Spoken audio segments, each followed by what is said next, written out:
marafiki? Ya, siamini sana kwenye marafiki. Kwa nini? Marafiki ni, unajua rafiki ni mtu ambaye unaweza kumweka karibu sana na ni mtu ambaye anaweza kukurudisha nyuma, kwa sababu wanasema mtu unayemweka karibu sana ndio mtu anayeweza kukuumiza kiepesi zaidi. Unaamini vipi kuhusiana na hilo wakati unasema una marafiki? Kuhusiana na hilo, kwanza nimewahi kuwa na rafiki, kwa nyuma. Na kwa tunaishi marafiki kwa tunapendana sana, lakini mwisho siku unakuta rafiki uliokuwa unamwamini na afanya vitu ambavyo ulikuwa yani unasema hadi huyu. Kwa hiyo siamini sana kwenye marafiki. Kipi ambacho ilikufanyia kikubwa sana ambacho mpaka ukatamani kutokuwa na marafiki? Yaani kile ambacho ilikufanyia wewe unasema da bana sasa hivi sitaki marafiki. Usaliti tu. Usaliti upi? Ya. Alikuwa rafiki wa kiume. Alikuwa ni rafiki yangu wa kiume. Wewe nzuri hapo. Alikusaidia vipi kama alikuwa rafiki wa kiume? Unajua nimewahi kuwa na mahusiano kaka. Ndio.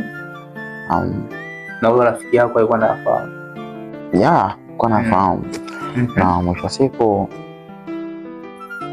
sema kwa sitaki kuingia sana huko, lakini sema kwa sorry.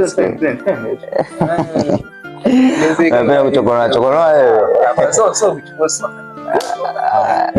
Sawa. Ilikuwaje? Mimi kudate na binti mmoja fulani hivi.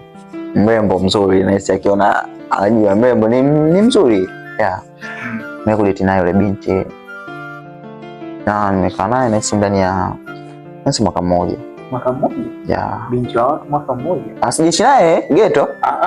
Ukiwa naye kwa mahusiano. Yeah, unamchezea tu mwaka mmoja. No, yani ni mtu ambaye alikuwa ni tumeweka malengo.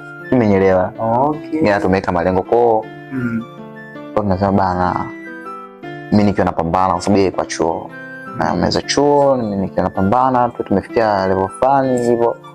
Tutaweka mambo sawa. Alikuwa anasoma chuo wapi? Na alikuwa anasoma chuo ni Shinyanga, na hisi kitu kama hicho. Shinyanga. Yeah. Na ni mtu wa wapi? Ni mtu wa Mwanza hapo. Wa Mwanza. Yeah. Kwa hivyo. Ilikuwaje mpaka mkaachana? Mimi tulikuwa tumekoruzana kidogo sana. Koruzana nini? Yeah. Sababu vitu tu vya kawaida vya pale.